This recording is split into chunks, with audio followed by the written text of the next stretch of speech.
Hey everybody, Ryan here from Music City Live. Welcome to the podcast. I'm here with Jason Spanu, Mr. Fame Diet. Welcome to the podcast. You almost said DJ Shine. Well, you were like, I know. Nice to meet you. Thank you. Hey, I just found out. Nice to be with you. I've met you a long time ago. Nice to meet you, people. Yes. Yeah, nice to be with you, man. Thanks for coming down. Thanks for having me. Yeah, man. So Fame Diet, Jason Spanu, is a producer, arranger, electronic musician, DJ, and Ableton certified trainer, which is how we met. That is, yes. I don't think I was certified when I met you, though.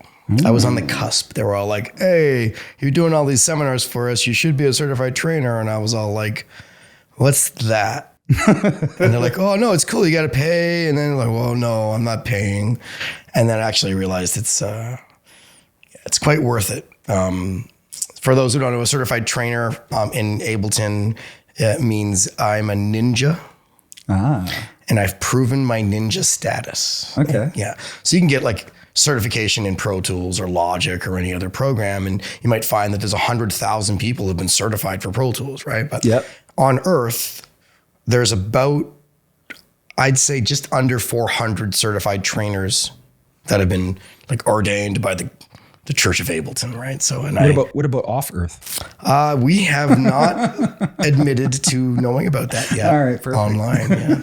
Nice. Follow a bunch of sites that are about that, though. I didn't realize that there's only 400 certified Ableton trainers. When I joined, it was about 150, and that was 10 years ago. So you got to think they're adding like 20 a year, give or take.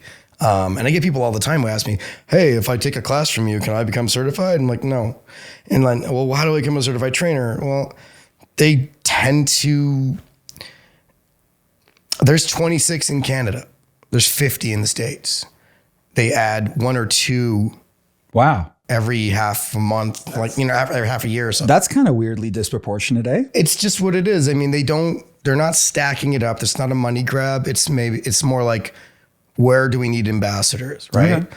And so when someone's like from Toronto is like, hey, how do I become certified? I'm like, you're likely better off if you lived in like Uganda, right, where they don't have any certified trainers yet, or they just did, you know what I mean, right? And they're populating the earth with them, not necessarily where you live. So, but yeah, it's cool. It's a nice little bit of pedigree. I get maybe one or two students a month from the Ableton website that come and they want to take private lessons or bone up on some weird stuff. I do a lot of consulting work as well for Ableton. That's more for someone who's a bit more established. Okay. A band or management company needs someone to show them. But yeah. So the kind of the sideline frills that you didn't realize were there when you first heard about it, right? Yeah. I mean, again, I was all like, why do I want to be certified? I was already like in, a bunch of bands and being presented as a clinician. So I'm like, and then now it's like, okay, yeah, it's cool. It's more about being part of the crazy club of these people that we have our own special Facebook group that we ask all the weird questions to. And the nice benefit is we get all the betas and the alpha softwares before they're announced. Far before they're announced, so we can get time to learn it and find the bugs the way we would, because we're more likely to find the weird stuff first. Yeah. Cool. So originally we met, you were doing clinics here, I think was the first time. And then I had you out at the CDJ show. Yes. A bunch of times. That was always a good time. Doing some clinics there. I miss those events. I think do we have a photo? There's a very young looking DJ Shine, because that's what my name was then. I had to change it because of, there you go. And look at me. That was from the one at the airport there. Yeah. Remember that?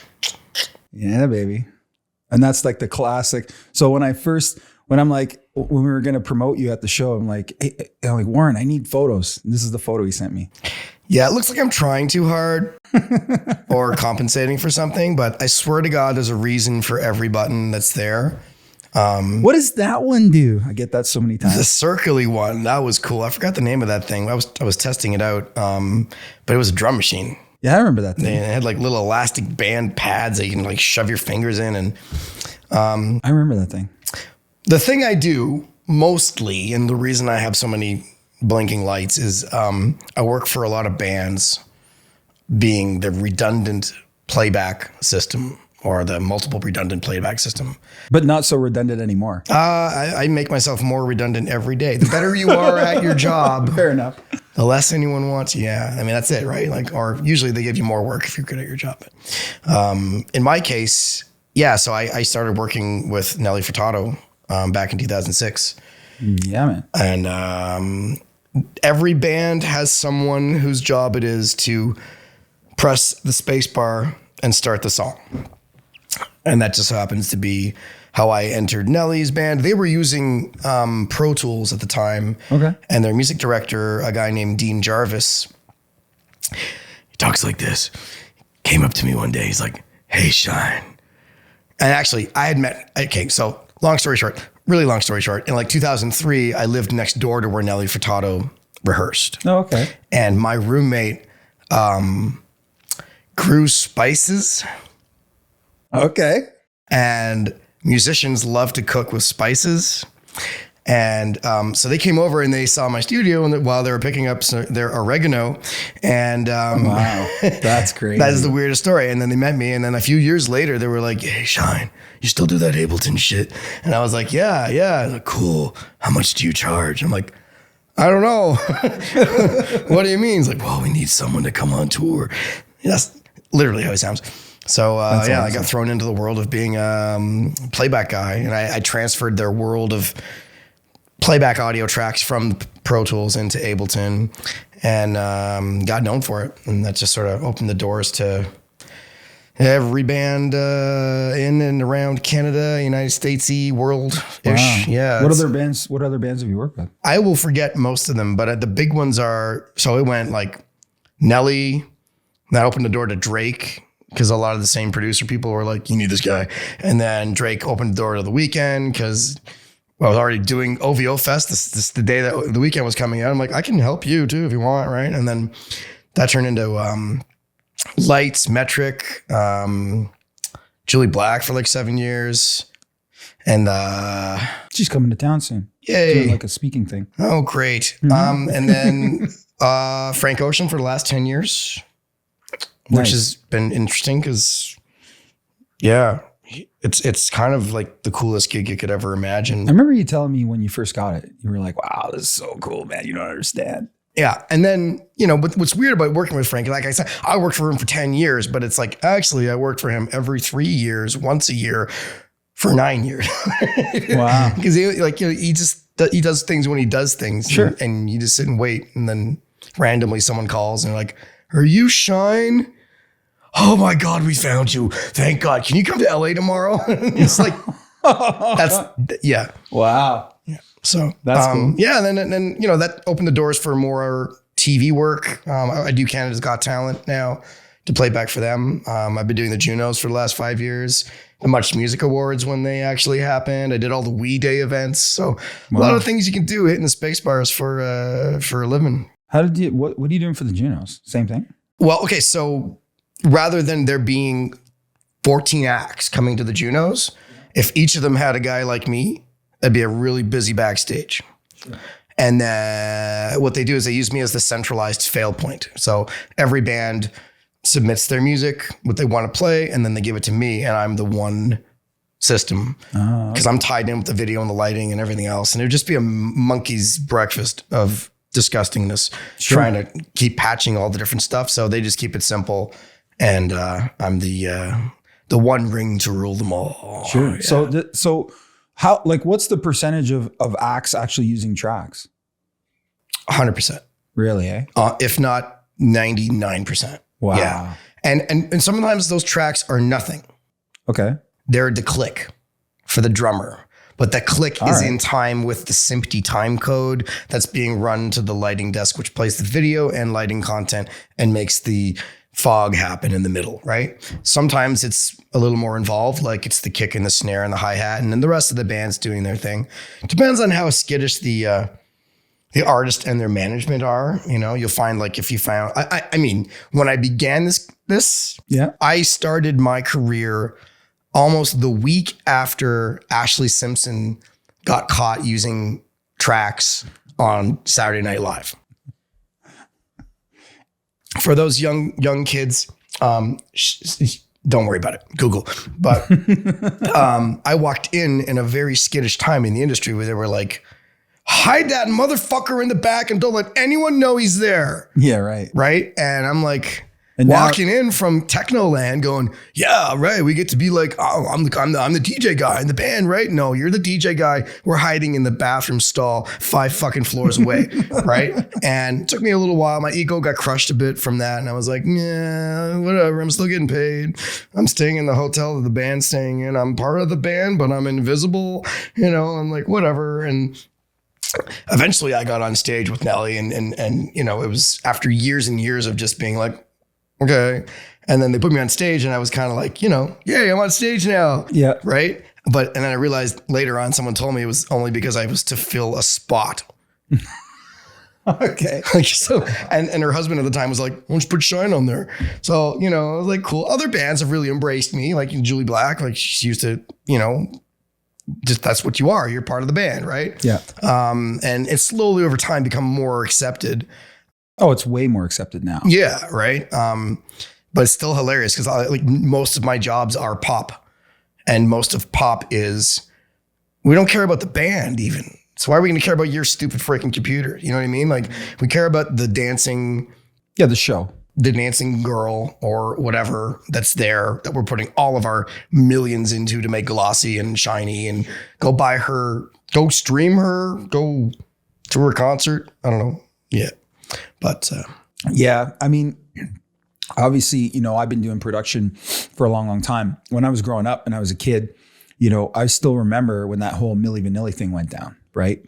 And if kids out there want to Google something, Google that. I am Milli and Vanilli for the Vanillis. Yeah. Yeah. But that was where that sort of, for me, you know, based on how old I am, that's where all that whole tracks thing started for me when I was a little kid, was that whole thing went down. And so when I was little and didn't know nothing, you know, I grew up thinking, oh, tracks. Well, that's a big faux pas. You can't do that. Can't do tracks. Right.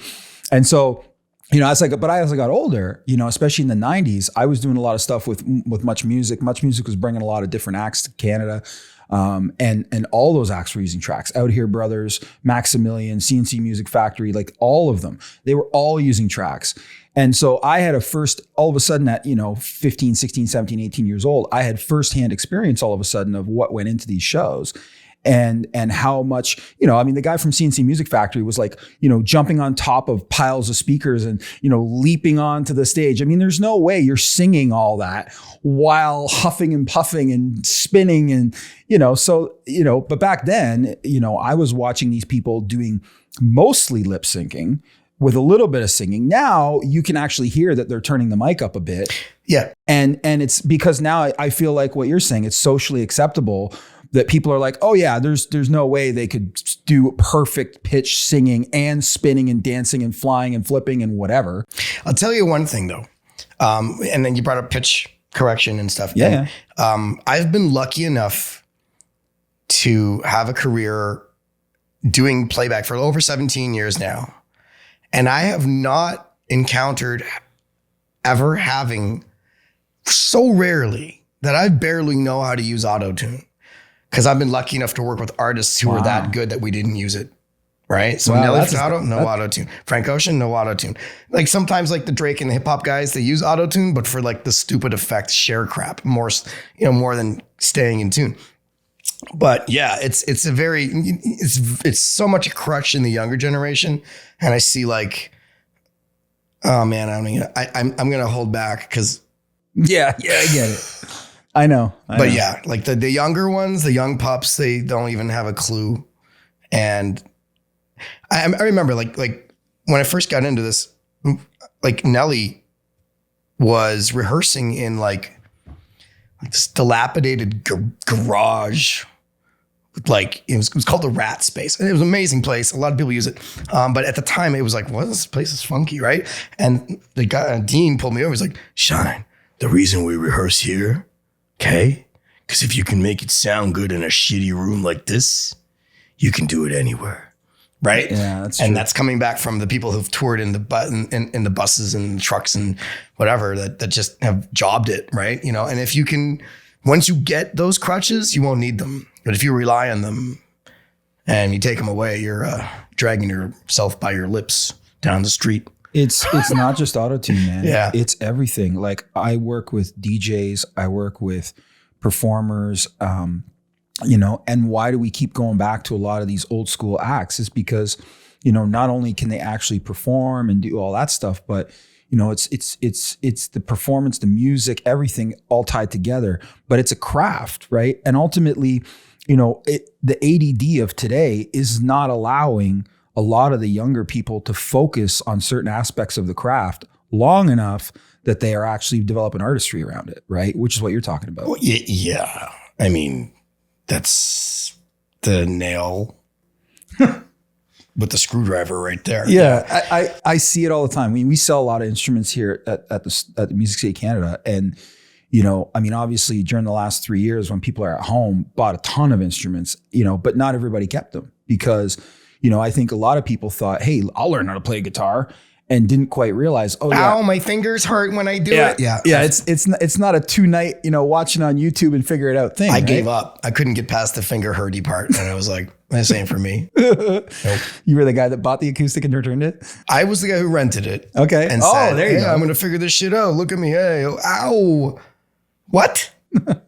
You put your fingers on a frying pan for 10 minutes and then, no. Yeah. Yeah, I get it. No pain. But that's the thing is, again, like there's a lot of people out there that think that there's a quick fix to learning all this stuff. No, you got to take your time. I mean, I grew up in this. Like when I got into this, I was 15, like going to raves at 15 in 1993. I was going to ask you that. So how did you get into the whole? Yeah. So before that, I had got bit by the tech bug for sure. And I grew up as a kid trying to take shit apart and figure it out.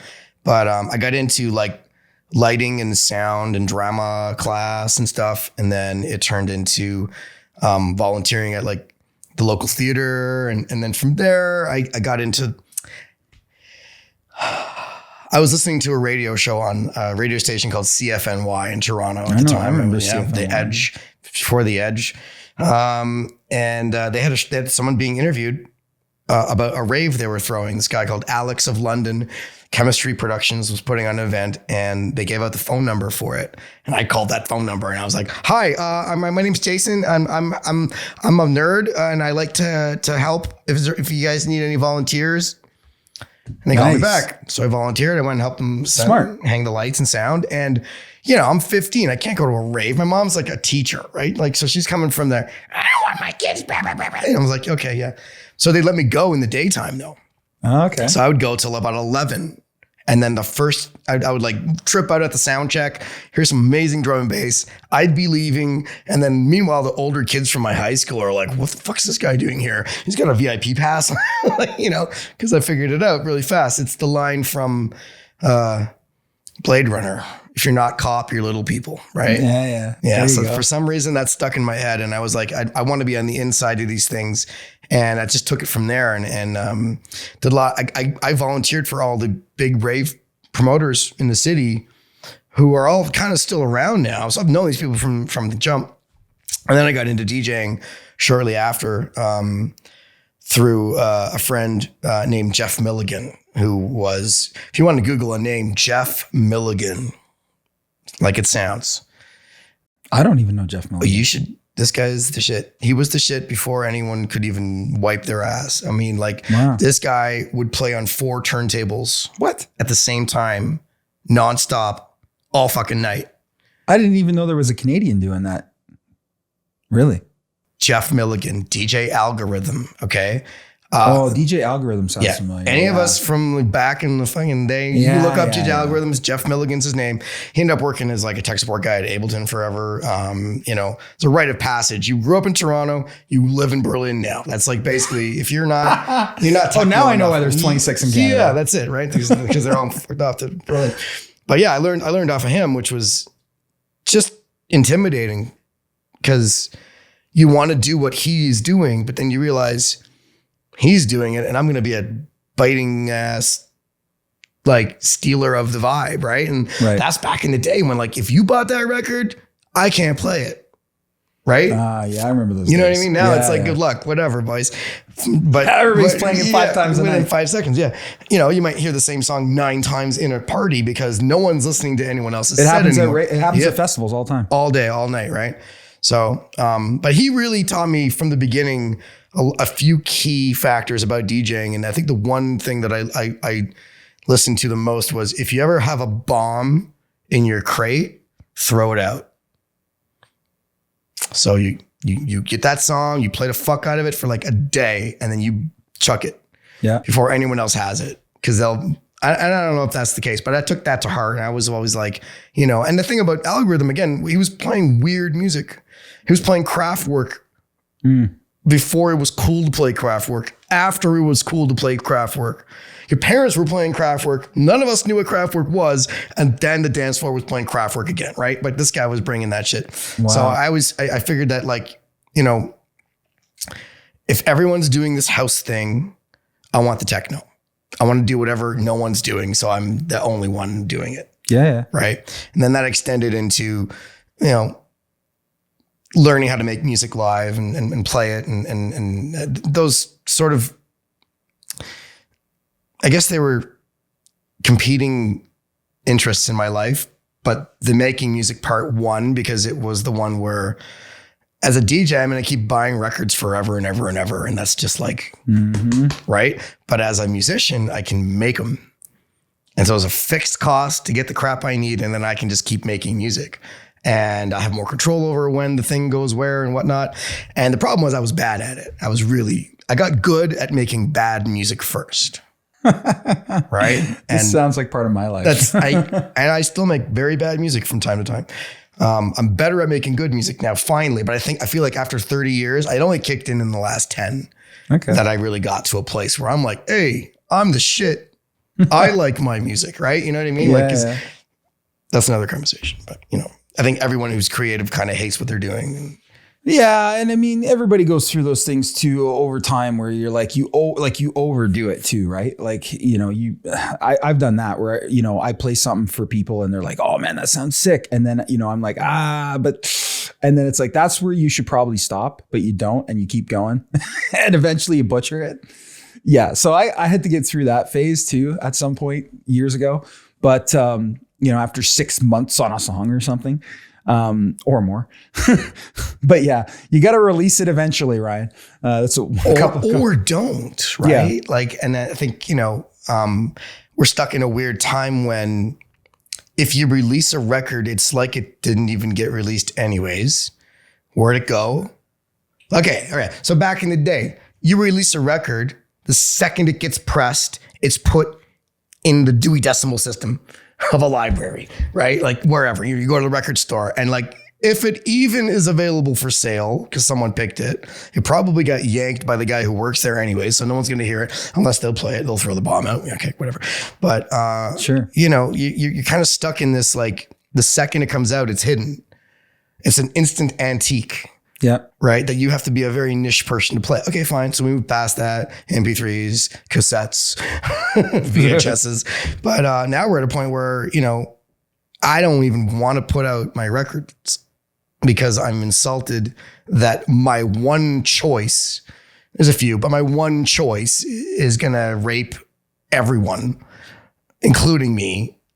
And we're all taking it in a world where, you know, you watch the actors fight and the directors, they got their piece, but now we're back at like, yeah, suck it. Cause the investors are making money off of us and not us. And like, so why? There's no point. Like I changed my name from DJ Shine, of which you can probably still find my shit on Spotify. But there's 25 other DJ Shines out there. Yeah. And one DJ Shine from Tokyo put out a release and it's got my fucking picture of my face on it. What? Right? Yeah, it's just so whack. Like they show up, it's like the algorithm just got fucked. Like, how do you, which one? Who's the DJ Shine? Who's the real fucking Slim Shady problems, yeah, right? You know what I mean? That's interesting. That's going to be an interesting situation. So that's why I changed my name to Fame Diet. And in that same time, a lot of my bitterness came through, and it just was like, no, fuck this whole thing, right? You know? And I was like, all right, well, Yeah, I'm going to do it backwards. I'm not going to put out records. When I go play at a party, I stand with my back to the audience. Really? Yeah. Okay. Why? I'm not trying to be a dick. It works out that way, but I'm looking at the speakers. Okay. When you're playing live and you're making live electronic music in the DJ booth, that is not the place for your shit to be, because the DJ booth speakers are different than the room speakers. Of course they are. And so you can't tell what the hell you're doing. And it's just a soup of barf, right? But if you're in front of the speakers, typically like a band setup, they have their front of house guy way far away so he can make sure everything sounds good. Yeah, I have to be my own front of house person. I have to be my own mixing engineer, my own arranging. I'm desperately trying to put together my songs. I'm not a pre-taped guy. I'm like the absolute farthest from the guy who presses just the space bar for himself. But it's oddly that's all I do for everyone else. Yeah. Well, I'm the pre-taped can guy for every other band on the planet. But for me, I am putting in the freaking time. And if you ever get a chance to see me live, I'm not faking it or checking 92 different email addresses at the same time. Stuff like, there's no jumping up and down. I don't interact with the crowd, but I don't feel like I'm being rude by having my back to them. Because for 300-400 years, conductors have done that. that's true. And they get standing O's, right? Yeah. I am just not a jumping jack DJ. Yeah, that's interesting. That's an interesting take. I mean, I played years ago, and I used to like connecting with the crowd. Did you do this a lot? Did you do this a lot? No. Did you do this a lot? No, none Did you of do that. this a lot? The Rock. I just smell what The Rock is cooking, right? Like that. Oh, that was the Hulk Hogan. Sorry. Yeah. But yeah, sorry. No, you know what? That's the thing. And, I went to a bunch of different festivals, about 10 years ago. And it was interesting, man. It was weird because I came up in the 90s. You get a DJ who comes out with a little aerobic instructor shit. No, fuck off. Okay? Yeah, I came up in the 90s and 2000s. And I'll be honest, there's only a couple of guys that I saw in the last, it would have been about 10 years ago, the one, and then the other one, which was A-Track. And the other one was about maybe 7 years ago. Guy's wicked. Yeah, dude. And the other one about 7 years ago was Diplo. And I got the chance to stand side stage for Diplo because he was playing a festival here that I was supplying all the gear for. So I literally was standing not much, probably about 10 feet away. And so I was watching him do his set. And, from playing myself, I can tell he's mixing a real set. Train spotting proper. Yeah. That's it. And I was like, wow, this is, and it was that, like, he really wasn't, it wasn't, that transmutes. Yeah. It wasn't a throw your hands in the air. I'm here to put on a party set. It was I'm here to DJ and take you on a journey thing. Like it was for me back in the day. And we will put our hands up, maybe. Yeah. But it's not a given. There's not a breakdown every 5 minutes. I'm not jumping off the table. You know what I mean?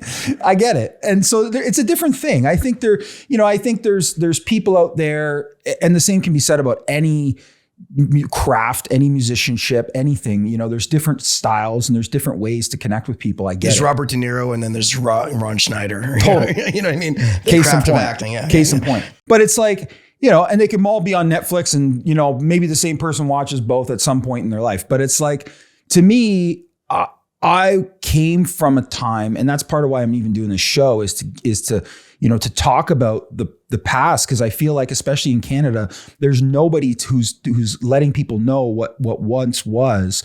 And, you can't really know where you're going until you know where you came from. And so a lot of why I'm doing this is because, I feel that there's some importance to doing it the right, I don't want to call it the right way, but doing it the way that we did it back in the day, because it's not the right way. It's the proper way. Yeah.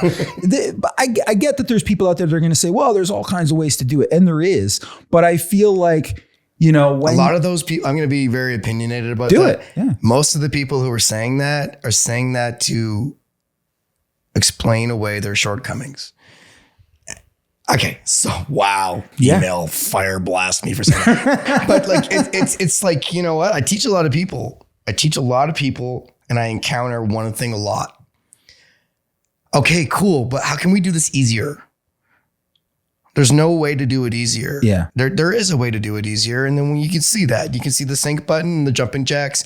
You can see the guy who works out more than he fucking plays music. You know what I mean? Right? Like that's a key thing now, right? You know, if you're a female DJ, you've got to have the look. And we're not going to talk about what that is, but if you don't have the look, then wait, what the fuck? We just like finally we actually have some sort of parity here.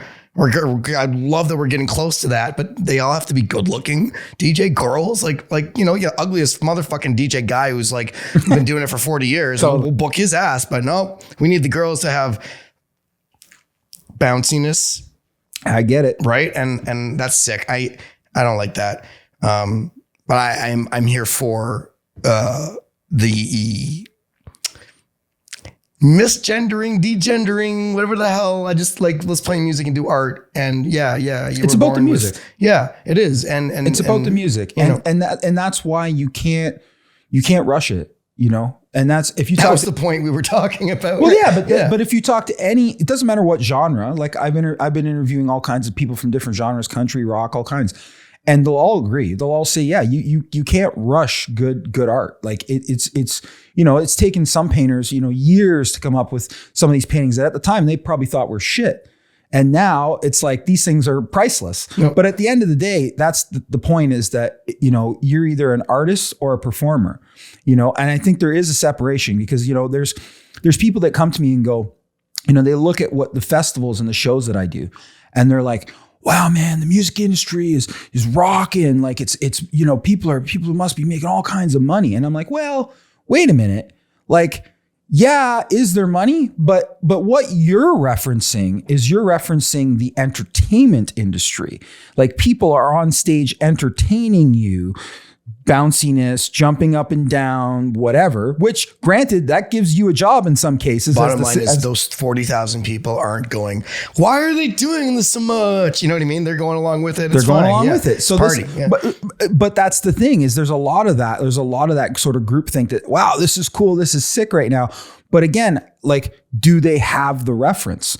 Do they experienced what we've experienced from years gone by? No, they haven't. And so that's again why I'm trying to do a bunch of this so that they can go online and reference some of these parties and these names and these people. It's okay not to wear the fashion. It's okay to do it in a dark room with no flinking. But that's lights, that's where it all came from. Yeah. I interviewed a bunch of different people on here so far that said that like, you know, a lot of the best music came out of rebel times, came out of doing exactly what you talked about earlier of yourself, like going against the grain. The last time they were rebelling against that, disgusting disco, right? You know what I mean? It's come around as, yeah, baby. But like back in the day, they were like, let's go underground. So we're far enough away from this flashy freaking sequenced problem, tie-dye.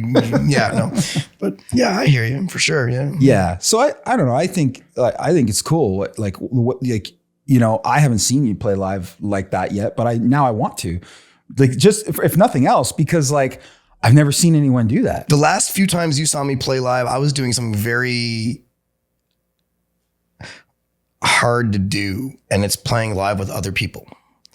And I've come to a realization that I don't like to play with anyone else because it's already like herding cats in my head. So to add another cat or a school of cats never gets the same effect. So, yeah, I collaborate with a lot of artists and I work with a lot of singer-songwriters and people. And I try my best to make a diverse set of music so that when I go play my own music all night, it's not loopy, boring, snoozy shit. It's, ooh, what's that? Who's that? Wow, I've never heard that song. Shit, she sounds really good. And it's because I have all the bombs, right? Right. I haven't played them yet. I haven't gone off, right? So, and then because if I don't release them and they always stay in this ever kind of changing mulch of what they could be, like I work out the songs in my head while I'm pooping, I'm running down the street, driving, playing my shows. Then I'll actually, you know, I'll get the beginnings of the song going and I'll pop in my live set, play it a million times, then come back into the studio with what I've added from my live set, because I often have outboard gear that's doing extra things. Sure. And yeah, like sort of like you can cheat the system. You never have to finish the song if you never have to finish the song, right? And if you play live in front of people, that's finishing the song. Myself, again, with that jaded kind of pissiness about the music industry, I'm already making way more money working for bands and artists and flying around the world and doing all that shit. The amount of effort I'd have to put in to live off of Spotify paying me to do that. Oh, I know. Fuck off, right? I'm done. So, yeah, you know, for me, it's all just, I really do get a chance to just focus on what I want to do, not if it's going to sell that part. So, and I don't want to sell it either because it's such a pain in the ass. But I do give it away. I want to give away my music. I don't think there should be any barrier for anyone who wants to fall in love with me. Right? Well, it's your art. You choose to do with it what you will. Exactly. And that's the best way, right? It's a currency though. If you think about it, like it is music, everyone's banging their head against the wall, trying to figure out how to sell their art. And I'm like, no, use your art as the currency to sell you. And I came up with this harebrained idea a while ago, which is like, yeah, you know, like if you have 10 artists and they'll have a really amazing track and they're trying to get signed by a record label that really only has the bandwidth for one release per half year or whatever back in the day, you know, what would get you through? What would get you through is, hi, you can keep it. Keep all the money, Mr. Music Manager. Because if you go get all the fucking money, you're gonna work a lot harder to sell who I am. Yeah. And I'll make the money touring once you've told the world I'm amazing and made $1 billion off of selling my song. Sure. I couldn't do that. And you probably wouldn't have done that without 100% return on investment or 400% return on investment, you know, whatever. Yeah, some kind of major ROI. Yeah, because for me, I can shit that shit out all day. I can make music. I'm a billionaire musically. I just can't. I have problems converting it. The currency exchange sucks. That's really what it comes to. 0.000003 on the beat per minute in your head. Like, fuck that. So no, I get it. That's cool, man. I mean, I think that, you know, there was a few artists. Was it Radiohead that at one point they put out an album? Yeah, that's how you know about Drake. That's how you know about The Weeknd. Yeah. These guys fucking gave out their first shit. They called it a mixtape. Whatever. It's half an album. Yeah, and that's the thing. I think that that works in what you're talking about. It works in a sense that, you know, that person or people or whatever is promoting you, but you are solid enough in your artistry that you can stick with them, but you can also move and shake and play live and do whatever. And you're solid enough in your craft that you remain to be you without them. I'm right? an enigma. But that's not all that common anymore, to be honest with you. Like, so much of what we're seeing is fabricated by these massive corporations, right? That are putting these shows together, as you know. And while it's great, and we all go to the shows and we see them and they're great, and the dancing and the choreography and it's all great, but take that all away, and how many of them can stand with one light on them and sing a song with no band and no tracks? Are they even in pitch? Like we said earlier, like what Nelly is that? fucking Furtado can do that. Totally. But what is that? But she's been around for a while. Mm. What does that look like for the people that are just coming up now today? Like, are they able to cut that? Because I think we're getting, while it's, like we mentioned earlier, while it's socially acceptable for auto-tune and tracks and all this stuff, I also think that energetically, we're getting back to a place where people are looking for something and they're going to find it. And what it is for you guys out there is they're going to find that it's the people that they can connect with at an artist level, at an energetic level, that make you believe that what they're singing is them, right? Is what they really believe. For sure, and that getting back to that just means that, you know, artists like yourself have to be able to stand on your own 2 feet without all the glamour, the video walls and all that stuff. And don't get me wrong. I mean, hey, I supply all that stuff. So I think it's, it's great, but we were at this festival with Nelly a couple months ago in San Francisco called Portola. And a big festival. I had the biggest rave boner because I was like, fuck, man, I'm playing a festival with Underworld and like, Oh, that's sick. man, Rose Murphy was there, like Thundercat, blah, blah, blah, blah, blah, blah. I just go down the list. But one of them was the Eric Prydz Hollow. Oh, wow. And I pulled Nelly aside. I'm like, yo, I know you guys usually bounce right after the gig, but stick around. She's like, really? I'm like, yeah, come. So we got it all sorted out and they made a special area at front of house. I'm like, we have to watch this from front of house. Okay. Trust me, you're going to lose your shit. Well, what is it? I can't just watch it. Right. So what they did is they have, transparent LED screens. Yeah. Right. So from afar, they look really nice. If you're right up close, it's like you could look through each line of rows, right? Wind goes through it. It was really windy, but they hung like so many of them, like the most amount I've ever seen hung.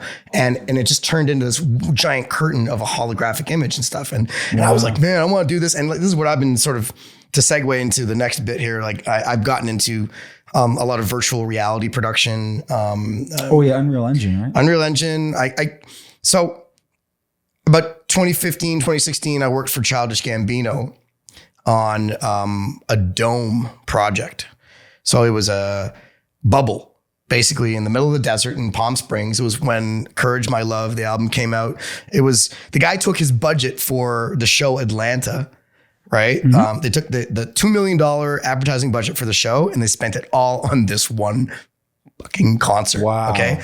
And just to put things in perspective, okay, like it was a 5,000 person dome, a bubble, like one of those tennis bubbles you see, yep. Right? And inside was 7 video projectors that sliced a 360-degree bubble image into little pie slices and projected them onto this dome. And when you walked in, everything surrounding you would be what would be a 360 image and the camera. It was all live. Wow. It was a video game engine running this. I was just like, fuck me now. This is fucking fucked. And my job was to do the surround sound implementation of Ableton Live and do the playback tracks in surround and also to do, this other piece of art we were doing.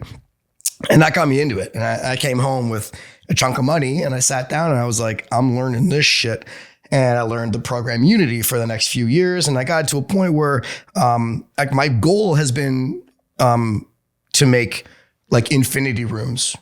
Before they were a thing, I wanted to do that shit. I wanted to do, back like 20 years ago, I was like, quadraphonic holographic imagery, right? You know, and now we can do it. And I've got a computer that's got like 1 million outputs. I can put a thing on the screen, ceiling, whatever, and build a world. And inside that world, populate an object in that world that's receiving code from Ableton. So every time the kick drum happens, it's going to make a wiggle of sound. That wiggle of sound is turned into data, which will make my Music City cup bounce up and down or like shrink and change color or whatever I want, right? Uh-huh. So you can do 3D interactive visual storytelling on a abstract level or on a very, in tune level where you're telling the literal story of this, right? So, that turned into just when the pandemic started, I worked with a TV studio and I met a girl named Debbie Deere and she had written a play about Nefertiti. And it was from the point of view of like a Wakanda version of Egypt. Okay. 3,000 years ago where people were cool. They had all the good tech and shit, right? But they're still evil assholes running shit, and Nefertiti coming in and she changed the whole game and stopped people from worshiping many gods and bringing to one God, right? So she came to me and she saw what I was doing with my video game-ness, whatever. Just really was all amateur hour, but me learning. And she's like, I want to make a play, but I can't because it's COVID. So why don't we make a movie? I've seen this stuff like The Mandalorian, the Unreal Engine. I'm like, yeah. And I had just started learning that stuff myself. And she's like, well, I got money. Right? Perfect. Like, okay. Well, what do you mean? It's like, yeah, I got funding. I got like a Canada Arts Council grant. And I'm like, fuck yeah, let's do that. So she had like, enough money to hire like 12 actors. Right. And to pay my ass for 3 months and to sit around and learn how to do what's called, virtual production, which is now like the democratizing factor in how to make your own music videos at home. In much the same way Serato fucked it up for DJing, filmmaking has changed because Unreal Engine is just a giant film studio lying around for free. Yeah, it's crazy. You could download it, learn it, and then I came to you to buy some Blackmagic interfaces and objects to let me take cameras. And, it's very, very, it was dog and cat for sure. But, I was using an HTC Vive virtual reality system that was like duct taped to the top of a Blackmagic camera. And in my room, I could move it around and it would track the camera. And you're able to build like a composite in real time. You think like green screen, blue screen, $150 billion later with 20 guys on a team crying for a month. No, this is all in real time now. And that's what I want to, like we saw a bit of it during, like there was a couple of people who put on really big festivals in South America. There was one, like the Unreal Engine's poster boy for this thing was like this really huge festival that happened. And it looked like it was happening in like Pandora from freaking like, the Blue Man movie. What was that? Avatar. Yeah. So it looked like that shit, but it was all just people recording and playing in a green screen room with, that background. Right. So, that I think I want to see more of that. That's why the Eric Pryd thing turned me the hell on. Totally. And cause we're just at the cusp of computers being able to be cool enough to do that and audio.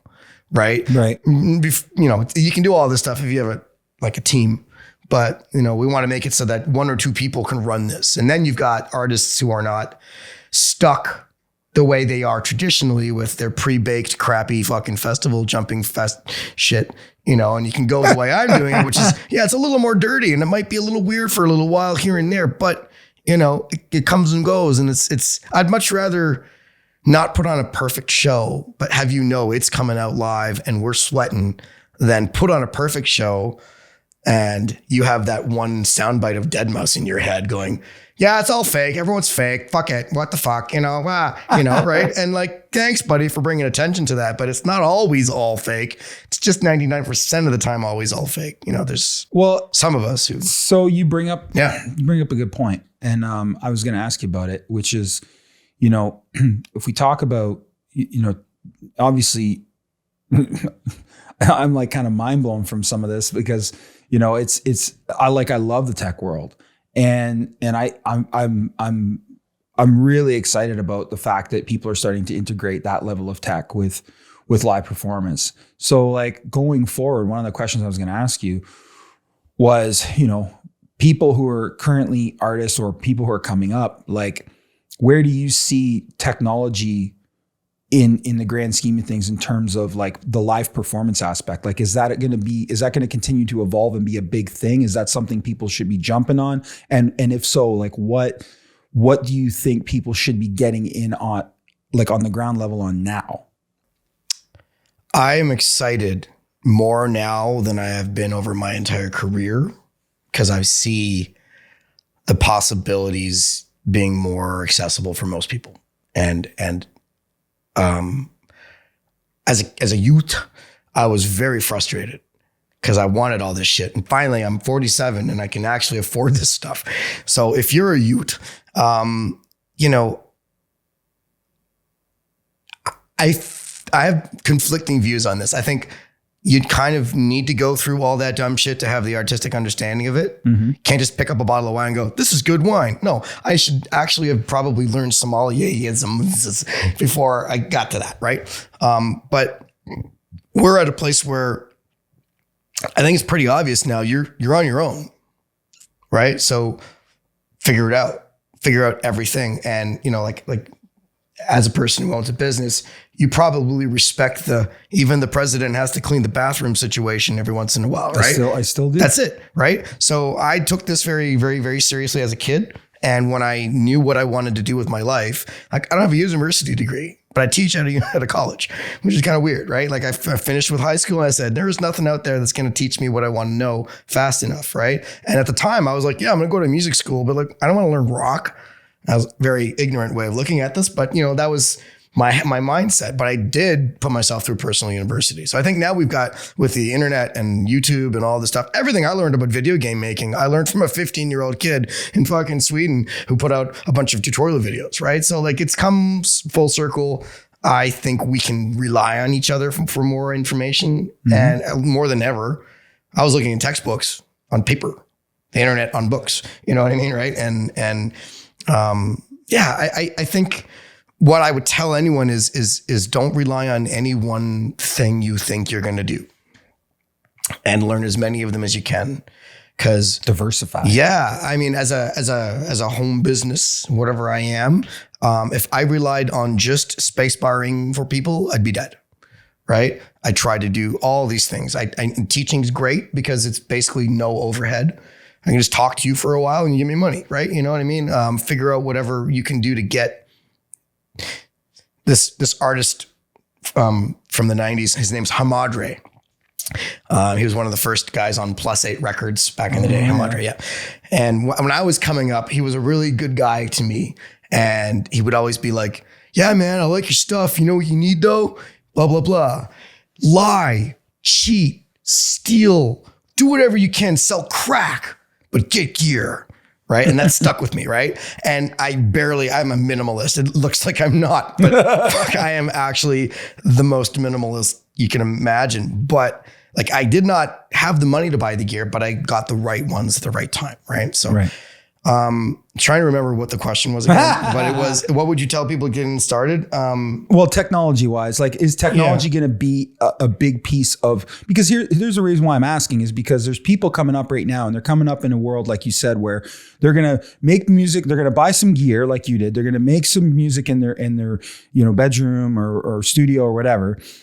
And they're going to release it. And, I talked to a couple of different people involved in the label industry already on the podcast. And they're like, yeah, man, I get 10 to 16,000 or whatever it is releases a day. Like, they can't listen to it all. So like, to me, there has to be a balance between the music and the art and the performance. I agree. There has to be a total package there. You know what? I haven't figured this out yet. That's my answer. I don't want to sound like I did, because I fucking don't, man. No, but you're on a path with a bunch of people, right? Like even you saying to Nelly, hey, you got to see this thing, right? Like, you're in the know on some of the things that are cutting edge, that are cool, that are things that not everybody's doing, right? Sure. So that's what my question is, coming back to my question, is like, what are the things technology wise that you think as a tech guy are the things that young people right now should be focusing some time on and integrating into their performance? I'm not going to give you a good answer. I'm not a young guy. But what I am inspired by is the young guys now. And I just played a show a couple of weeks ago. It's like a small Toronto, open mic thing. And there was a guy who blew my fucking mind. Forgot his name, Bob something. But he did a thing where he set up a table full of like noisemakers, and he had like a sampler and a looping pedal. And he was like, come on up. I'll make some house music. Just grab whatever you want, right? Like crinkling a plastic water bottle in front of a microphone in time, and he's sampling it live and doing it in fun. Like that shit's like, okay, to me, that's like, okay, you're using this one technique that Acufan used to use called found sound or whatever. But like at the same time, this guy's just discovered it and found it for himself, right? And there's a lot of personalization I see going on now, where people want to, and they can now find their own niche, right? And maybe it works, maybe it doesn't, but they're going for it and they're exploring it. So I love to see that more than we all got Ableton and we're all doing that. You know what I mean? I like Ableton. I use it in a really fucking weird way. It's awesome. And, I came before Ableton, I was on a program called Cubase. Oh, yeah, I was going to ask you. Yeah. So, and then Cubase, I started realizing I was making the same song over and over again. My workflow was hampering my style. So by breaking that, I went and said, fuck computers completely. And it's like, 96 or something, right? And I jumped ship from what I had just gotten good at before like the turn of the century. And I've got went back to the gear route. And then I realized I can't be like a schizophrenic octopus and do all this stuff. So then my friend was like, you should check out computers. I'm like, shut up. He's like, no, Ableton, this thing called Ableton. And it just had come out, version 1. So like got me back into it. But I see it now as it's a weird thing. It's like, you have all the power in the world. What are you going to do with it? Right? I remember what I did when I only had enough money for one drum machine. I used the fuck out of it, right? you know, so I remember buying my first MPC. It was the most money I'd ever spent on one piece of gear. yeah, same. Ever. I didn't have the money for an MPC, so I bought the poor man's MPC, which was the Yamaha SU 700. Oh wow, yeah. I bought a couple of those and used them like turntables, and I had like a SCSI hard drive. I would hot swap between them. If they were playing, you could swap the SCSI hard drive without it freaking out. Dumb shit. But yeah, like, I don't know. I'm excited for the new music, and I'm always also embarrassed because it sounds better than me. So anything that turns me on is something that can make me go, fuck, I'm not working hard enough, right? You know, and then that used to like kill me. And now it's exciting again because I'm like, shit, these whippersnappers, man, they're making me earn my money now. Right? my 0.0003%. Have you had it where where some of the kids that you've taught are now circling back and that's happening where they're at that point? I have one really amazing student. Her name is Laura Elliott. And she is really fucking good, and she's doing her own thing. And she made a decision a few years ago, and she said, I'm choosing a sober life, right? I'm not going to drink or do anything. And so she went out and she said, what I want to do now is calculate how much money I spent doing that. And I'm going to put that equal amount into music making. Wow. And so she started taking lessons from me. And I was like, wow, holy shit, you've got a notebook going. Oh my God, you've got a spreadsheet going with questions. And she dove into it twice a week coming to me, right? A lot of people come to me and they have a plan that they're going to learn, but they never last more than a few weeks. And then I see them every once in a while, right? But this chick was like all the time. She went hard. And in 3 years, she has come to a place where she's signing things to labels. She's like, you know, and she's really good at it. She put the time in, right? Wow. And so I can definitely see, you know, if you put your mind to it, you're gonna get there, right? If you put your mind to it, you're gonna get something out of it, you know. And that shit makes me excited. So have they come full circle? Maybe no, but like what she has done is she's gotten to the point where she's built her live setup, which is very, very, very, very similar to mine, to the point where she's like, aren't you going to think people are biting my style? I'm like, no, they're going to be happy because you're doing it cool in front of them. Please go play live. And it's not about whose record it was. Yeah, right. You know what I mean? Like I want to see the normalization of computer music being allowed to happen. Because still, we're at a point where, you know, getting booked to play live, what's the promoter thinking? Oh my God, it's going to be boring. It's just going to be one loop all fucking night. They don't know what they're doing. Because that's how playing live's been. It's either been amazing because they're jumping jacks to a DAT tape, right? I saw that happen a lot in my age too. Or it's going to sound like it's maybe not perfect, but it's got a vibe. Now, if it's me, it's fucking awesome, but whatever. But, you know, like, you know, but a lot of that is tough to figure out. And I think she's at the point now where she's like, yeah, fuck. I'm at the point where I've got 30 songs, but damn, I need more songs. Yeah. If it's just me playing live all night. My live show, I have about 102, 103 songs I've written over the last 15 years, which are playable and intermaxable, you know, and matching. And I showed up at an art gallery gig a little while ago, and I played live for 5.5 hours. Wow. I thought it was an hour set. And I realized I'm the only one there all night. And I'm like, oh no, that's what we're doing. We're rinsing this shit tonight, you know, right? And it was fun going through that. But you need to have content before you go out and try and do that. So that's the difference, right? Like live performance, you're your own band. You're the only record you're allowed to buy, right? You know what I mean? For a DJ, you can play banger after banger after banger. You can go back 40 fucking years and play a disco record, whatever. Sure. It's a little harder when you're the one person button oscillator. So I think that's always going to be the hindrance for people getting into this, because they'll do it a couple times, realize they had a shitty fucking gig, put people to sleep, clear the room, whatever you want, call it, right? I've done that. Yeah. You know, I mean, I have a career right now where I play either rooms with 200,000 people at massive festivals, or I go out and I play for free for 12 people on a Tuesday night in a swanky little bar.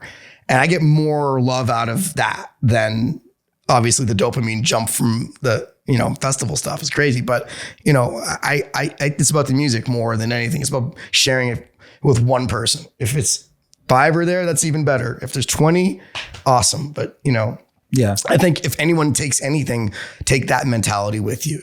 Play for yourself, but not selfishly. Yeah. Okay. Right? Yeah, I get that. That's a hard one to explain. But Yeah. I have a question. So a lot of what I'm listening to right now that's coming out, my buddy Nick, Zip DJ, shout out.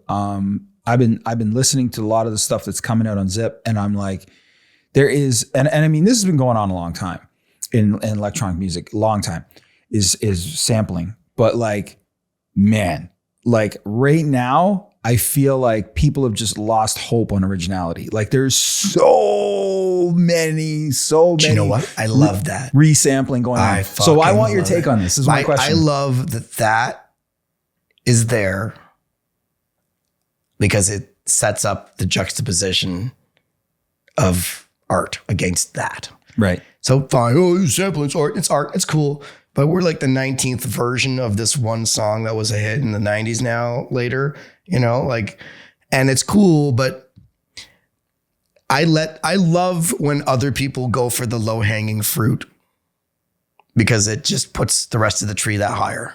Right. So let that shit happen. Go jumping jacks away. Please keep doing that because it sets you apart from me. Sure. Or us. Yeah. In that sense. That's my take. I don't get cheesed at it, but I get I get excited that someone's that shitty. It's going to make anyone else who's doing it look amazing. Yeah. So let them do it. And to go back to your point about, performing electronic music live, like I remember back in 2000, I want to say it was 2001 or 2002. But yeah, shout outs to Darude, Vil. He showed up to play a gig at a club in town here called Deviate. And, I didn't know it at the time. That record was one of the guys that produced that record. I just interviewed on the podcast, Eddie Gordon. And, I didn't know Eddie at the time, but obviously 2 degrees of separation in this industry. So, but yeah, Darude showed up and I thought he was going to DJ. Like I legitimately thought he was going to show up and just play on 2 turntables or whatever. And he didn't. He showed up with a keyboard and a whole setup. And I was like, what's going on? And I'm like, is there a band showing up? Like, nope, it was him. And he was going to perform live. Right? Yeah, I do that all the time. I mean, I think I love that because do your fucking thing. What are you here for? Are you good at that? Rock it. You know what I mean? Can you phone it in? Sure. I mean, it might be a little harder to like get over the border in some countries with the shit that I have in my backpack, but like, but you make it work. Yeah. But it's tough. It's tough for the DJs who come from here, from Europe to come in here. Cause Canada does have a bit of a stick up their ass about the, letting people in for art. And, it's America's harder. Like that too, but it's harder. We've had that happen a few times. Like, whose fucking job am I stealing if no one's making money? Yeah. Really? Yeah, what is irony. your argument for that anymore? Like, oh yeah, I'm taking money away from the guy begging for money on the street.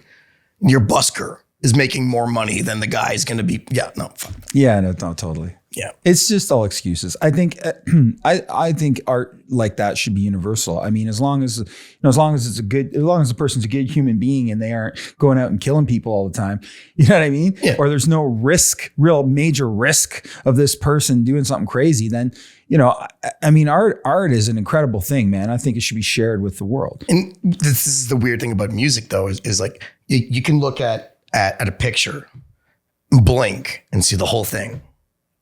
But you got to sit down and like log into Spotify and then get your earbuds out and put them in your ear and have your friend go, no, listen to the whole thing. It gets really good at the end. You know what I mean? Like, well, it's like 6 minutes of my life. Man, it's like back in the day when I don't know if you were in a record pool or not, but I was in record pools and I used to have to go through all the records, right? You have to actually write down what the fuck. That's work for my free records. Shut up. Yeah. But what did we do when we got house and trance and techno records? Especially in the later years, there was a break. And you'd go to the break. You'd want to see the buildup. You want to see the drop, right? Yep. And like, so back to your point, there's effort there. You have to, I can't just look at the cover of the album and go, oh yeah, this is going to be great, because it could be crap, right? And it may not even have a cover. It could be a white label. It could be a test pressing, like a white label, right? And you may put, like, there was I can't remember what song it was, but I remember getting it in the pool, and it was a white label. And it ended up being like number one for the whole summer that year, was this track. And I can't think of what it was, but anyway, I've had that happen where I took the time, to do that. So yeah, to your point, I get it. Like that, this form of art is something that has to be taken in, and consumed over time. It takes time, and it takes time to create it. So it should take time to consume it. Right. Yeah. But it's also, it takes almost no time to find, but what you find took no time to make. And so there's a flooding of that. And yeah, it comes back to the whole, I'm the anti-music industry guy now. Like, I just, like, on one side of it, I'm so deep into it. And on the other side, I don't want to be a part of any of that. Like, it's amazing now that the Junos are accepting dance music submissions. Yeah. But like, you know what? Shout out to Sydney. Shout out to whoever did that. That's great. But Sydney Blue. The bottom line is, it's just another thing that's going to be like exploited eventually. And, I am the cynical motherfucker. I'm going to go, I work for these guys. It's not that I have anything against it. It's just how that will work. It will. All right. There will be nepotism. The people who pick the people are going to be what they are. And that's great. And they're all friends of mine. And I'm not ragging on anyone, but it needed to happen, but great. We got our dog biscuit at the end of the fucking show. That's like, come on, no. It can't still just be Universal Studios running the show and Sony Music and blah, blah, blah. And then at the end, you get your little record. Look, see, now it's two categories. There's people who make electronic music and then the dance ones. Right. Great. Fuck. There's like 9,000 different versions of what that is. Thank God there's a difference between urban and rap now. Like, you know what I mean? It's the same problem though, right? Yeah. Totally. And it took so long to get rap in there, like for fucking 30 years ago. Like they finally got the first Juno going, right? 25 or whatever. But there's quite a few categories now. Yeah. Right?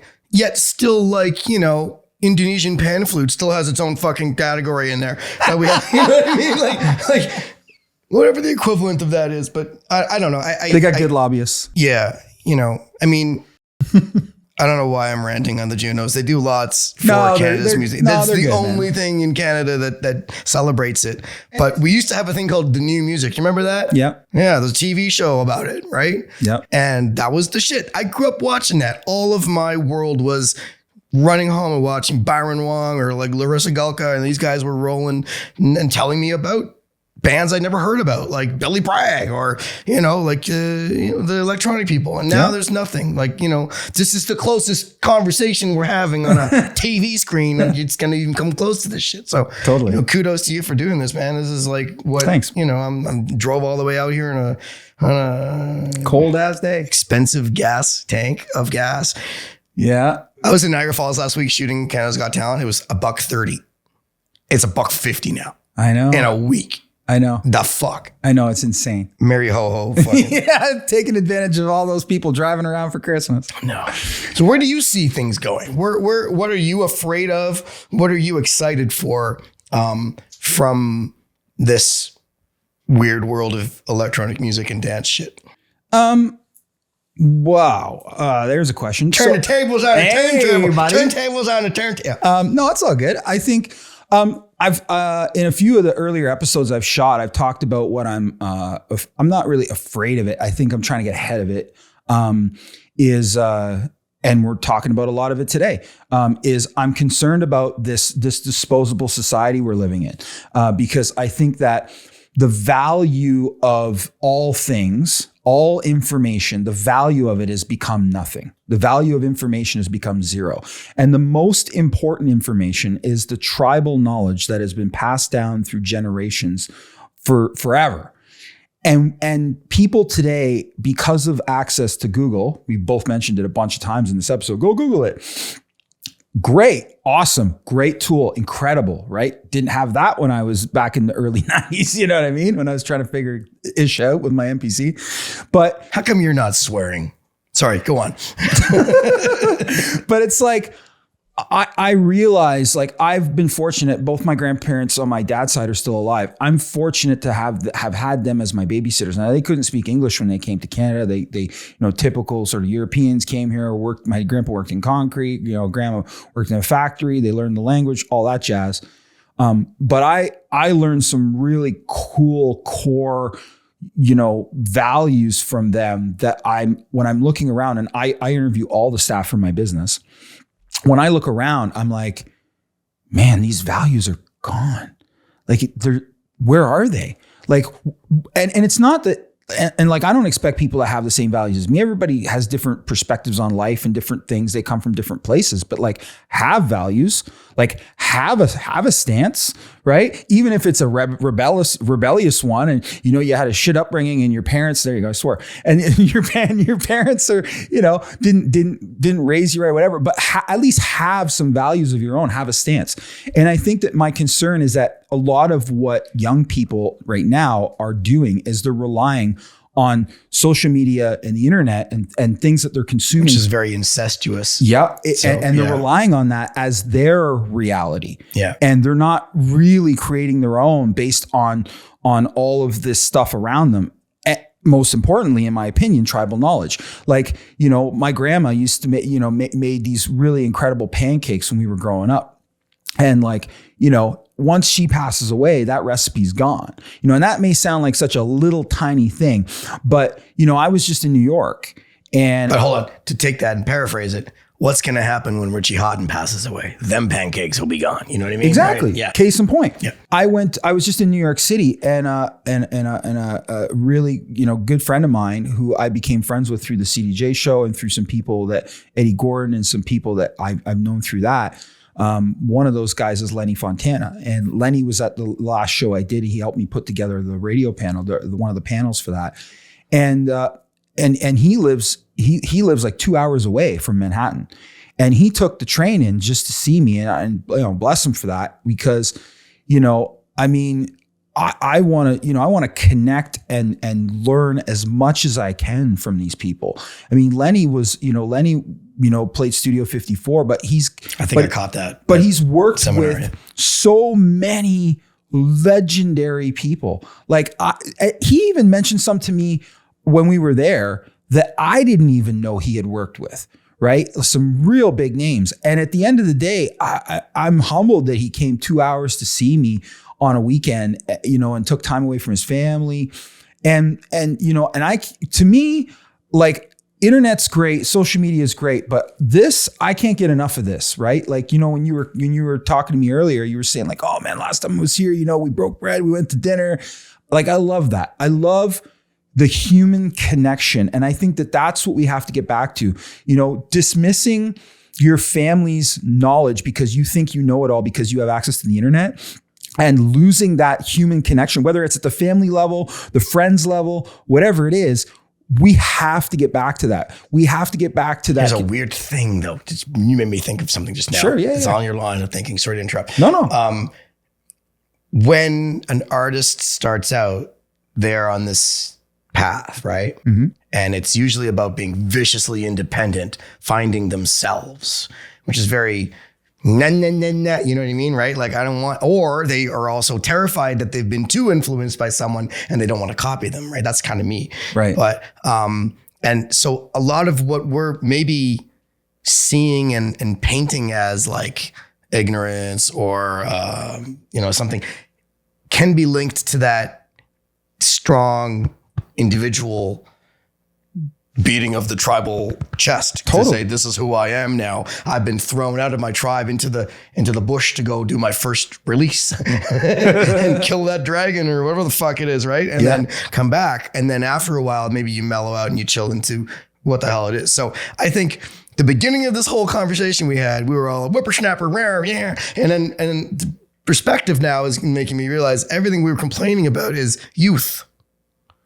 And youth is all about rebelling And shit, wasn't I doing that? And now I'm not, but I'm complaining about those youth that are doing the jumping jacks, right? So maybe I'm going to take that all back and understand that that's just what it is now. And we looked like fucking idiots with soothers and chains and suckers and fucking fun fur. Okay, I'm probably sure there were some people 5-10 years older than me looking at me on the GO train going back to Mississauga on a Sunday morning smelling like a rave going, what the fuck, boys? Yeah. You know what I mean? We used to just go and have our whiskey and listen to some rock and roll. You know what I mean? So Totally. I think... No, you're right. Yeah. So to bring that full circle, we're the old whippersnappers. We're afraid of being old. They're young. We don't like it. Totally. Don't grow up.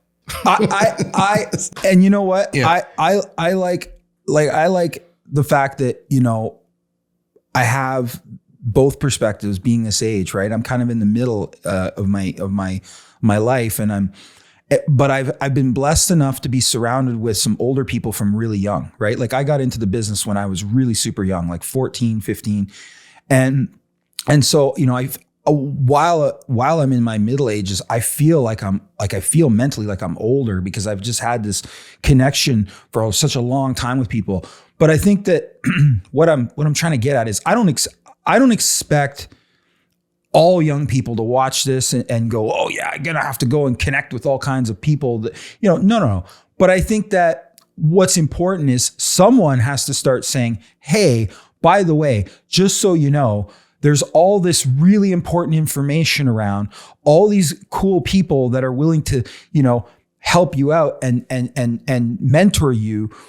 But you really got to want it. You really got to honor it and be respectful of it. And you got to do it while you can, because, you know, I mean, I ask a lot of people this. You can probably, knowing the amount of people you know in this world, you can probably answer this. But, you know, how many songwriters can you name me under 30? Over 30, I can give you a shitload, but like under, no. Yeah. Right. I mean, and so this is what I'm trying to say. They may not know how to do it yet. This takes a long time. I get it. Yeah, I get it. But what I'm trying to say is, like, with the amount of technology we have, the amount of access to information we have, all this stuff, there's still something to be said about coming together and writing and learning off each other. And even if you're around the same age. You know, I tell all my students, like, make friends with the person sitting next to you. They're going to give you more than anyone else could, right? Yeah. You have, you can't afford to go to school for the rest of your life, but you can afford to help your friends. That's free. Yeah. Right. Free time you could put a value to it. I have free time and I have expensive time, right? You know, but my free time is usually in a place where coming up, when I grew up, I was a teenager in Mississauga. My parents did not have money to give me to fucking buy turntables, boys. But one of our parents did. We all go to that kid's house all the time, right? You know what I mean? And we helped, and we could not DJ, but we all wanted to do it like Jeff Milligan, Algorithm Rap, you know? So, and it comes back to, again, like, pool your resources, find your crowd, find your scene, make your scene way before you worry about getting money from it. Right? Because I've done so many things for free. I still do things for free when people would imagine that I'm this, like I forget to invoice half the time. So, like, a lot of the work I do is for free because I'm fucking lazy. But then the other half, I don't care about. I taught at a kid's school for the last 2 years, and I'm too lazy to fucking send the invoice in. I got something out of it, though. I got to stay sharp. It was worth something more than money, and I didn't get that instant gratification out of it either. Yeah. Right? Or I guess I did. Yeah, but, like, I'm not looking for what I think when you walk in, you're like, oh, DJs, guys, those guys, I have to make music so I can get a good DJ and we'll fly around the world, right? You know what I mean? There's a longer road than that. And maybe if you can skip to the line and get a ghost producer or something to make that happen for you, great. That's gonna work once. People can smell you can't bullshit a ninja. Yeah. That's our line from being Ableton certified trainers. It's like, you cannot bullshit a ninja. That's you can't true, be like, though. you know what I mean? It's like, the guy will be like, ninja star right in your brain. Let's go. Right? Like, the best advice I'd give anyone is hang out with older people. Yeah, hang out with people who've already made the mistakes you think you're going to make. Hang out with the people that have already, driven down the roads you think you want to drive down. And maybe you don't take it all, and that's what I'm trying to say is like, at the end of the day, even if it's like the smallest percentage of people that listen to this and go, yeah, you know what? But it'll be those people, those diamonds in the rough that will be that much further ahead and rise up, right? On that idea, I've got a great idea for a business. Okay. Old folks' homes. Yeah. Eventually, we're going to be in them. And you've seen some of this before where they're like, let's take an old folks' home and put it with a nursery, right? And you see the old folks, they come to life, right? And then the little kids they're reading books to the old people. You know what I mean? Like and then it keeps everyone nice. I want to do the same thing, but with old musicians. Because most musicians who are old do not have a fucking pension plan. This is true. Or any investments. I'm living off the skin of my balls right now. Okay. Like literally, I make money. It comes and goes. I'm a father. I've got bills.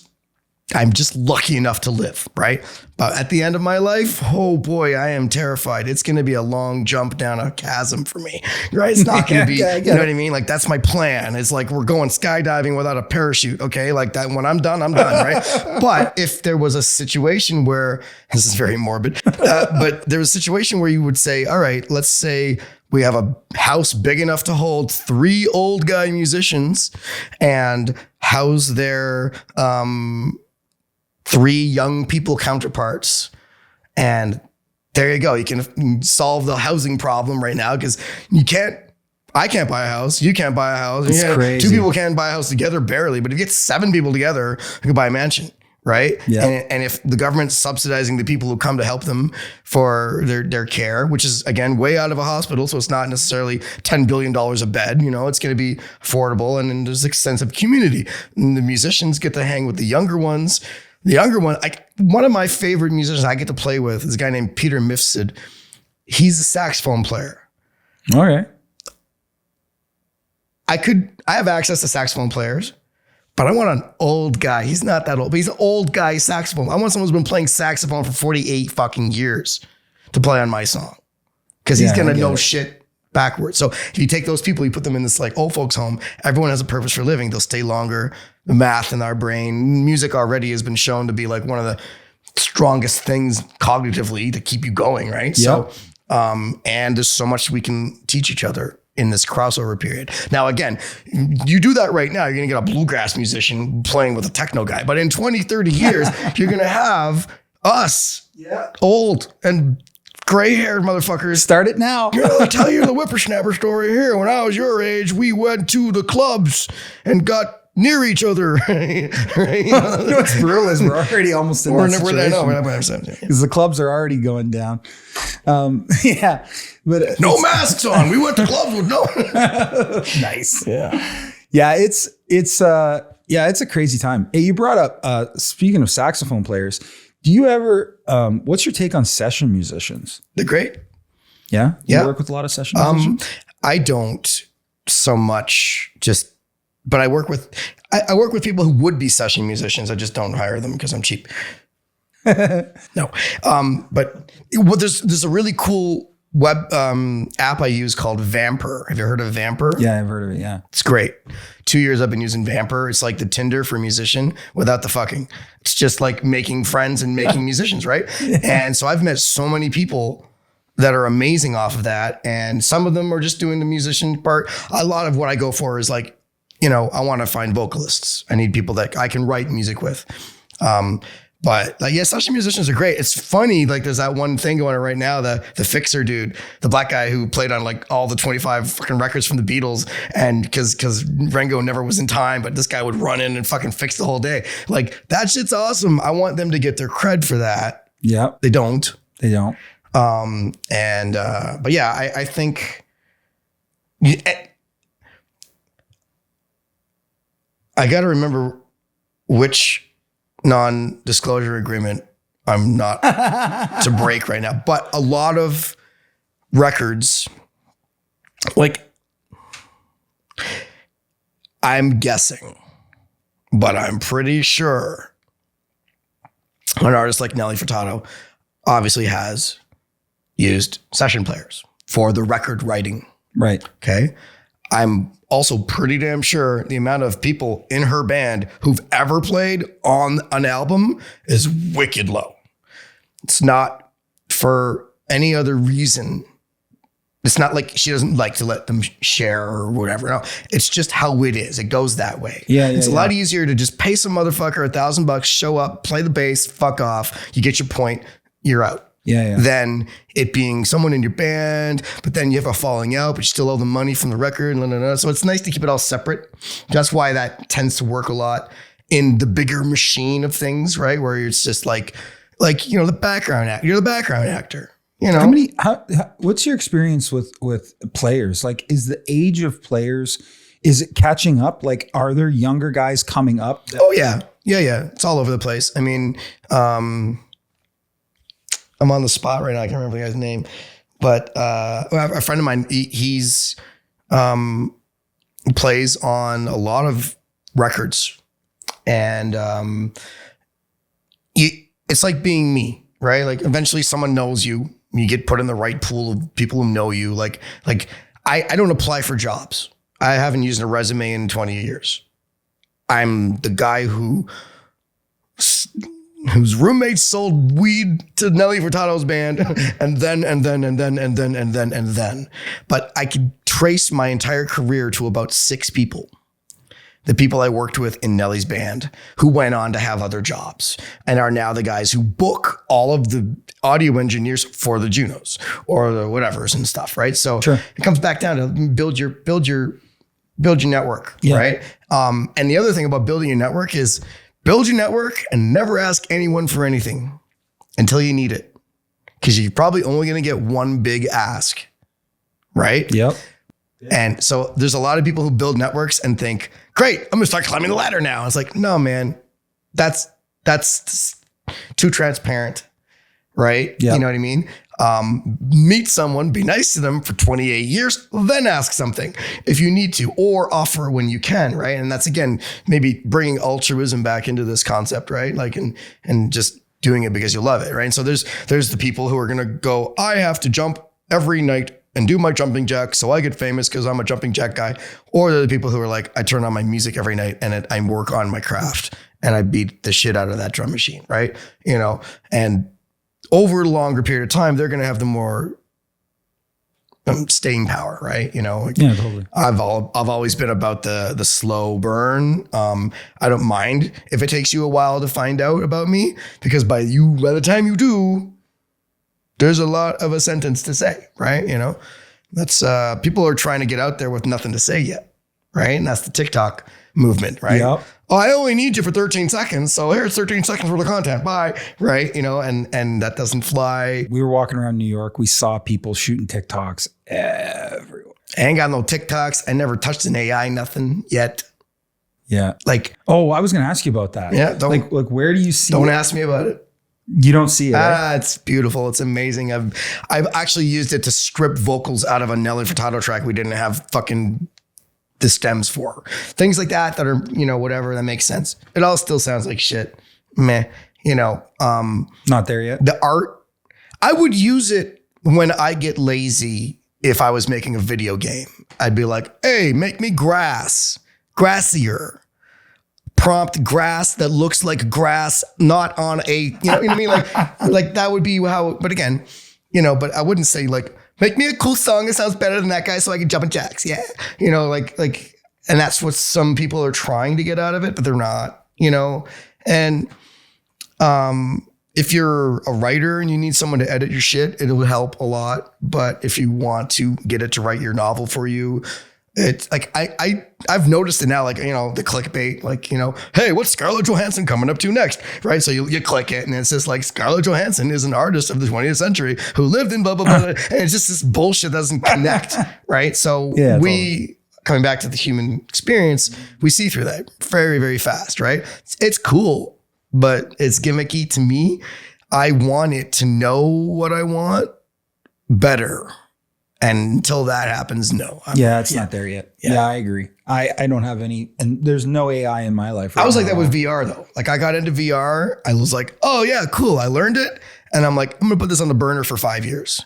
Sure. Right? Because my buddy does this VR conferences. I could go hang out at those and just catch up on what I missed every year. Fuck it. Right? And then it finally got to the point where like someone's throwing me money to learn this shit. I'm like, okay, I'll actually get into doing this. But Yeah, but I would say, you're right. Like at that time, because I remember when the when the DeLorean thing and all the Unreal Engine started happening, like that was quite a ways after the whole VR thing came out. And decades. And you go Lawnmower Man till now, right? Yeah. And what they're doing now with these video wall setups in these tight spaces is unreal. Some of the stuff. Pun intended. Yes. Yeah. Right. There you go. So it's just pretty cool. And so I would agree. Like, it's not there for me yet either. Like we were like a month away from having our Nefertiti experience play at the light box, the big thing in Toronto with the whatever, right? Yeah. And the light box. It wasn't light box. It was the Lighthouse Theater. The guys that did the Van Gogh thing. Yeah. Okay. Crazy walls. Yeah. And then walking into it in my mind, I'm like, how the fuck did they do this? And then like I sat down and realized, oh, it's just 5 projectors and they're at 2K. Okay. Right. So you could do this stuff. It's not as inaccessible as you'd imagine. It is terribly inaccessible without a lot of fucking, what am I talking about? It's hard. Don't try it. But we're at the point where it's not that hard. Right. And there's, when we were putting together the Childish Gambino concert, and he's gone on and done a lot more with that. There was like a list of, there's like 290 planetariums in the United States. Wow. You can go put a dome show on at any of those. I didn't realize there was that many. Yeah, there's a shitload, right? Like, wow. And so you can do concerts in that space, you can do all this stuff. And then you run into a lot of other issues with like a dome being a parabolic dish. Sound doesn't like to be in. Yeah. I was just gonna say that. Yeah, it's fucking sucks. Yeah. Right. Welcome to your world. The other problem was as we were bringing 5,000 people into a bubble, how do you get them in and out? A door. Okay, an airlock. Because if you open the door too much, the bubble shrinks. And you had just spent all this time projection mapping a sphere into a bubble. Wow. So then they had to take like 5 or 6 different snapshots of how that bubble would look, depending on how many people had come in through the door, so they could have it re-shrink. Yeah, and it's a different conversation. Oh man, that's crazy. So what's your journey looking like going forward? Where are you headed right now? I've settled into a nice set of yearly gigs that happen. So I do the Junos every year. That's a good chunk of money. I'm lucky enough in that I can work like 5-6 days every 2 months and live like I would as if I was jobbing it every day. Right. So for me, that gives me a lot of freedom and do other things, be available for when the weird shit phone calls come and you got to go to, but for me, I think I'm going to continue, procrastinating on finishing an album because fuck why. And I want to I know this next year is going to be a lot of touring with Nelly. We got a new album coming. So I've seen my schedule all the way through September. There's like 1 month off basically. So I'm pretty much in that mode, which is fun. I miss doing that shit. Like the Nelly Furtado camp, everyone's cool. We're all brothers and sisters. We've all been together for close to 20 years now. We've almost died together 3 times in 3 days. Jesus. Fuck, man. Your lightning hits your stage. Your plane almost crashes and there's a riot in the concert you're at in Moscow. Like, fuck, man. Like, we've done this, right? Like, yeah, that's a family. I love those guys. They're like, they're my people. Right. And it's not even like work. It's just, let's go hang out and shoot the shit, play a show and then shoot the shit some more. You know what I mean? Right. Yeah. So I look forward to that. That's what my future feels like it's going to be. I can never tell though. I have ADD. You've not noticed? Nope, not at all. But one of the things that comes with ADD that I've learned more about is called time blindness. And that in a nutshell, like I put things in my calendar. It may as well be mummifying information for a fucking civilization thousands of years to fucking decode, right? Because like I don't look at my calendar. I put it in there, but I never look to check, right? I can't see past a week and a half in my mind. Okay. People want me to do something in January 9th, and I'm like, I don't know, man. Right? Like I could look at my fucking calendar, but I won't. Right? So it's really hard for me to perceive in the future. I don't want to anymore. I've tried to. I missed Serato coming or Final Scratch when that came out. I was like, whoa, right? So I don't even take a chance to predict what's going to happen next. I hope we survive this end of the world bullshit that's happening, but I don't think so. I think all of the cool movies we grew up watching are just starting to happen now. So I've had my fun. We're good. I don't mind. I'm going to play the space bar for as many artists as want to hire me. And if you're lucky, you can watch me play a Fame Diet show here and there. FameDiet.live. That's my website. So Fame Diet instead of com, it's .live. Okay, so I was going to say, where can people find you? So FameDiet.live. I've got a YouTube called Fame Diet Live, I think. Okay. But I don't really do much. Do you have a gig coming up that I can go to? Like, we're going to have to do one. Yeah, we could do that. I know a guy who's got some gear. Listen, I know a guy who plays in surround sound and nowhere is ever set up for surround sound.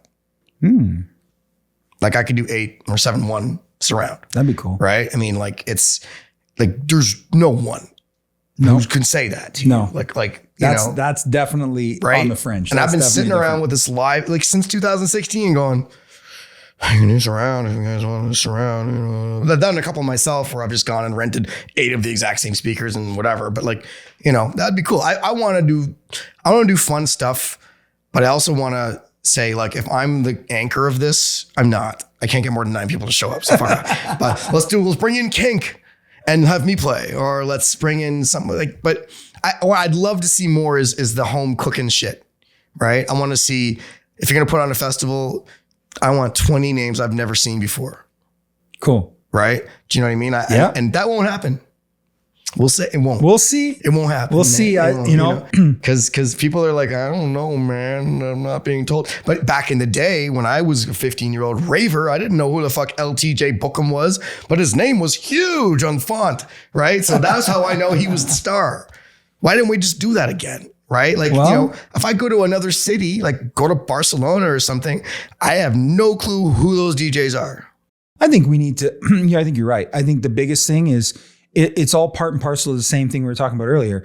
It's the same issue that artists are having with not being who they are and presenting something. The same thing can be said about different venues and different clubs and different festivals, right? Like what separates you from the next guy? When I was coming up in this business doing what I do, people, I talked to a million marketing people and they're all like, well, what makes you different than so-and-so and the other company and this company? What makes you, different than them? And at the time I'm like, not a dick. I didn't know. I didn't know. Yeah. And there was things, but I was young and in the box, right? And I didn't really know. And so once you figure that out, then all of a sudden it's like, that's what you market. It's like you were saying earlier, you market you, right? And so it's the same if you own a club or you're going to start a festival. Case in point is like get known for being a cool ass festival that has cool ass people, and then just make sure you're bringing cool ass people. Right. There's a festival here in town called Sunfest. We've been doing sound for it now since 97, and it's packed and it's a free festival. And people just, they put donations in a bucket and it's been going forever. Shouts out to Alfredo and Mercedes.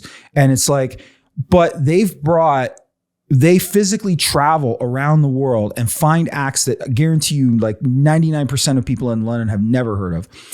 And they bring them here from China, from Brazil, from all over the world.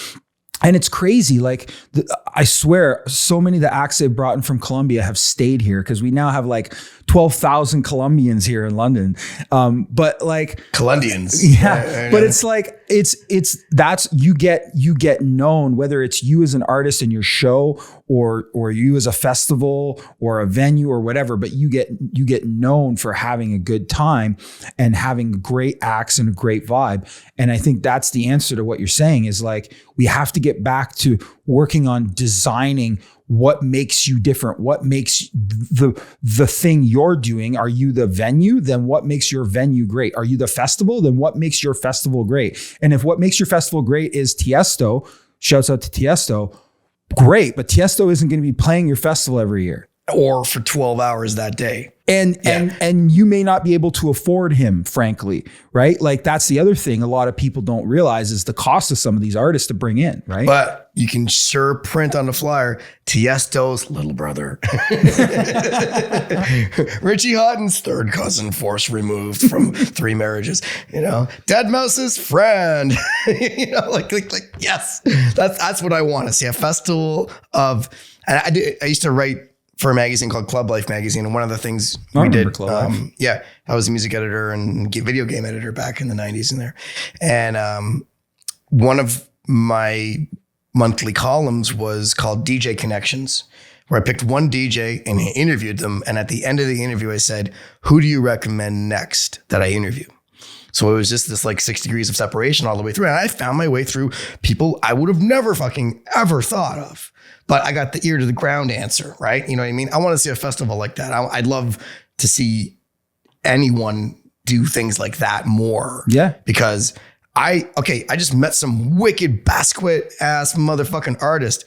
Who does he think is cool? Who's he afraid of? Yeah. Who does he look at and go, shit, my stuff sucks. I want to meet that person. And then whoever they are, because like they're gonna come from a different point of view as well. So totally, like like the festivals now are very cookie cutter-ish, because for the most part they're put on by people who know they need product and other people who have lots of product who just put that product on a chain and a train and a plane and an automobile and to a degree you're probably getting a very diluted, washed out version of what that artist could even be doing, because they're fucking tired, man. They just played 9 shows in a month or in a week. You're probably the second show that day. Exactly, right? And so, are we getting the best money for that? Are we getting our money's worth out of, do you spend all your money on the holographic thing, or are you actually putting your life into it? You know what I mean? Right. So, yeah. And I think that's the paradox of it, because we all want to go see these people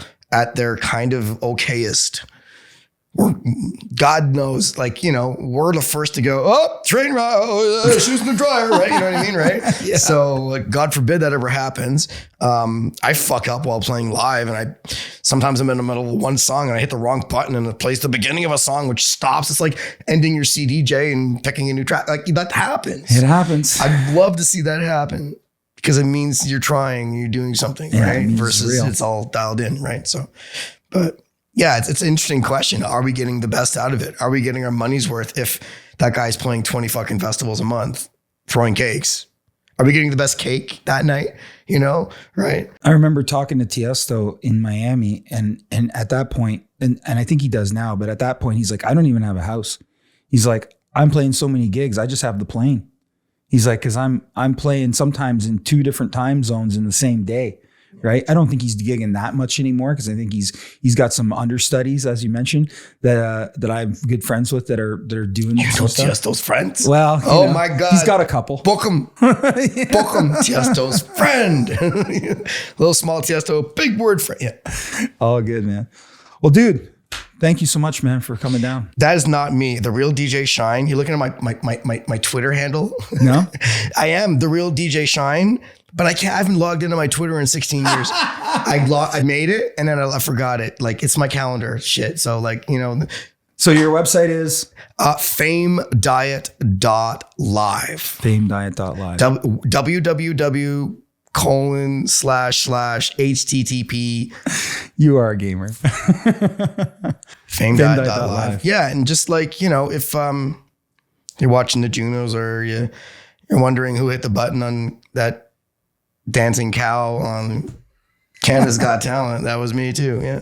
Awesome, man. Thanks for having me, man. Yeah, man. Thanks for coming down.